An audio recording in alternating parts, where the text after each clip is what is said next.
Les rendez-vous du Mondial du bâtiment. Décryptage réglementaire, une émission animée par Nathalie Croiset.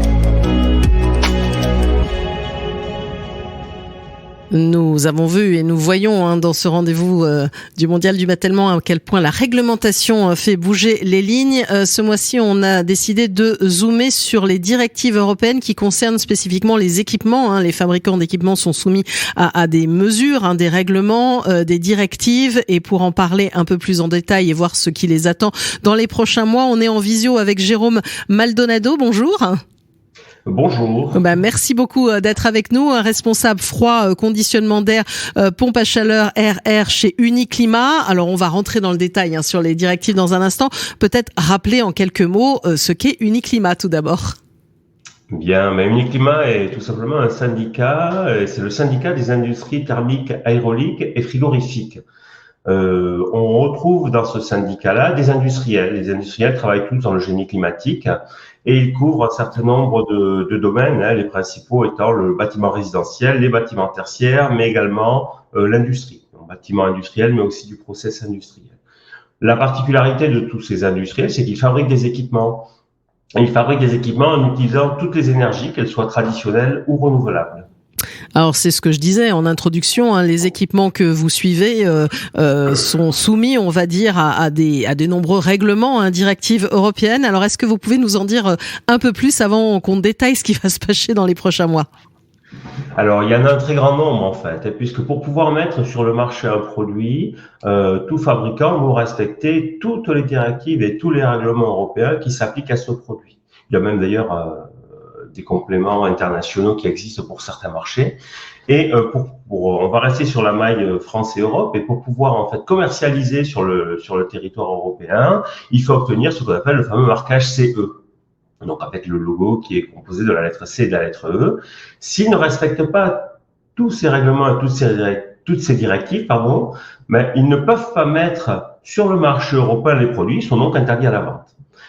Il faut savoir que tous ces règlements sont révisés très régulièrement par la Commission européenne au travers de travaux qu'elle mène avec des consultants. Et en général, le pas, c'est à peu près 5 ans. Alors, parfois, c'est plus court. Souvent parce qu'il y a une pression politique qui veut accélérer un certain nombre de règlements, mais parfois c'est plus long parce que c'est tout simplement c'est régulièrement compliqué de faire des évolutions à des produits, à des règlements, et il y a beaucoup de discussions autour de ça. Et alors quelles sont les grandes révisions qu'on peut attendre dans un futur proche ? Alors il y en a beaucoup, hélas on ne pourra pas toutes les évoquer. Je vais rester sur le périmètre en fait du produit pur entre guillemets, puisqu'il y a aussi un certain nombre de règlements qui touchent aussi aux installations et aux bâtiments qu'on a déjà évoqué pendant cette émission. Mais on va se cantonner de plusieurs règlements. Il y a pas mal de règlements qui sont à l'étape de finalisation des propositions aujourd'hui. Je citerai par exemple tout ce qui touche autour de l'éco-conception des produits liés à l'énergie. Donc la directive éco-conception, c'est une directive qui fixe un cadre pour pouvoir avoir des produits les mieux éco-conçus pour les marchés de l'Union européenne. Mais elle ne vit pas toute seule puisqu'elle vit avec un certain nombre de règlements dédiés, on appelle ça des règlements d'application parfois. Ces règlements en fait s'appliquent à des familles de produits. Par exemple, on a en ce moment la révision d'une famille de produits qui s'appelle la famille des produits de chauffage locaux, dans lequel on a les chaudières gaz et fioul, on a les pompes à chaleur hydrauliques, donc c'est réacteur eau, mais il existe d'autres règlements. Par exemple, il existe un règlement aussi qui est en cours de discussion qui va concerner les pompes à chaleur RR, on parle aussi de climatisation de confort. Il y a des règlements sur les ventilateurs, il y a des règlements sur les circulateurs de chauffage, sur les pompes à eau, mais également sur les unités de ventilation. Et un dernier pour faire le tour du génie climatique, qu'on appelle des appareils de chauffage ou de refroidissement centralisés. Centralisés, oui. Parce qu'en fait, on a des produits pour lesquels on va faire du refroidissement et en fait, on va transférer le froid par un réseau d'eau glacée. Alors, tous ces règlements dédiés, vous l'avez bien compris, encadrent non seulement la mise en marché, comme on l'a évoqué, mais aussi la conception des produits. Et il y a un certain nombre d'effets sur lesquels nous sommes très vigilants dans l'élaboration de ces règlements. On pourrait l'illustrer par ce qu'on a appelé l'effet des poupées russes. Par exemple, vous prenez un appareil, par exemple une pompe à chaleur ou un chiller. Cet appareil, pour être conçu, il y a un certain nombre de composants à l'intérieur. Et dedans, vous allez trouver, par exemple, des ventilateurs. Or, certains ventilateurs sont soumis à des règlements d'éco-conception et le fabricant ne pourra, dans certaines conditions, que utiliser des ventilateurs qui répondent aux exigences de ces règlements et relatifs à l'éco-conception pour pouvoir les intégrer dans leur propre produit. Or, on le sait bien, c'est pas toujours les meilleurs composants qui font le meilleur produit, mais c'est surtout les meilleurs composants qui discutent entre eux et qui sont conçus dans un ensemble qui peuvent donner les meilleurs résultats. Et l'effet pervers de ce dispositif-là, c'est que l'industriel, finalement, il est plus limité dans la capacité de conception de ces produits et d'avoir des produits qui répondent le mieux aux demandes du marché. Donc là, on comprend très très bien les enjeux. Et qu'est-ce qui va se passer alors ? Alors, ce qui va se passer, c'est qu'il y a beaucoup de règlements qui sont en cours de révision aujourd'hui, et ces règlements, ils sont souvent complétés par pour le marché du résidentiel, on va être dans le domestique, par une information du public sous la forme d'un étiquetage énergétique. On connaît tous l'étiquetage énergétique qu'on a sur les produits blancs, sur les produits ménagers, et cet étiquetage énergétique a été introduit dans pas mal de familles de produits. On pourra parler de la climatisation de confort, par exemple, les packs RR. On va pouvoir parler également des appareils de chauffage d'une puissance inférieure à 70 kW, c'est-à-dire ceux qu'on trouve dans toutes nos installations de chauffage individuelles. Et l'idée là, c'est vraiment de pouvoir donner une information simple mais suffisamment précise et pour que le consommateur puisse aussi faire ses choix. Avec une difficulté sur nos métiers, c'est qu'on n'achète pas des chaudières et des pompes à chaleur sur les étagères de magasins. On passe, notamment en France, par un réseau de professionnels, et c'est le professionnel qui apporte souvent la bonne information et le bon conseil sur place. Alors, qu'est-ce qui va se passer dans les prochains mois ? Déjà, on va avoir un calendrier qui est très chargé, puisque comme vous l'avez vu, tous ces règlements sont révisés très périodiquement. Si on s'arrête sur l'éco-conception et l'étiquetage énergétique des produits, sur les appareils de chauffage, parce que j'ai commencé à parler de ça, on est à la phase de finalisation d'un règlement dont les discussions ont commencé il y a déjà 3-4 ans. Ces discussions, une fois qu'elles seront finalisées, bien évidemment, la Commission ne décide pas seule de ce qu'elle a à faire et elle va lancer des discussions au niveau du Parlement et au niveau des États membres, puisqu'il y a un processus en fait de vote de ces révisions de textes qui passe par ce qu'on appelle un trilogue, et ces discussions vont avoir lieu au cours de 2022. On trouve ça donc pour le chauffage de l'eau, les chauffe-eau, mais aussi pour les pompes à chaleur RR et les ventilateurs. Il y a un certain nombre en fait de règlements qui sont en ce moment en cours de révision. On attend des publications autour de 2023-2024, plutôt fin 2023-2024 d'après ce qu'on en sait aujourd'hui, avec une entrée en vigueur qui en général se fait 1 an, voire de temps en temps 2 ans après la publication du règlement au journal officiel. Donc il faut s'attendre à finaliser des discussions cette année, voir des règlements arriver en fin d'année prochaine et des évolutions sur les produits qui vont commencer à partir de 2025. C'est des temps qui sont très courts, il faut pas l'oublier, puisque par exemple pour un équipement thermodynamique, la conception d'une pompe à chaleur, quelle qu'elle soit, c'est de l'ordre de 5 à 7 ans. Et c'est plutôt souvent 7 ans pour concevoir un nouveau produit. Bien évidemment, quand on fait de l'adaptation incrémentale de produits qui existent déjà, là on a de l'évolution de produits, on ne reconçoit pas tout, mais ce sont des règlements qui nécessitent une adaptation en permanence de la part des industriels dans leur conception, dans leur process, et aussi dans l'information et la mise à jour de toutes les données nécessaires à l'information du consommateur.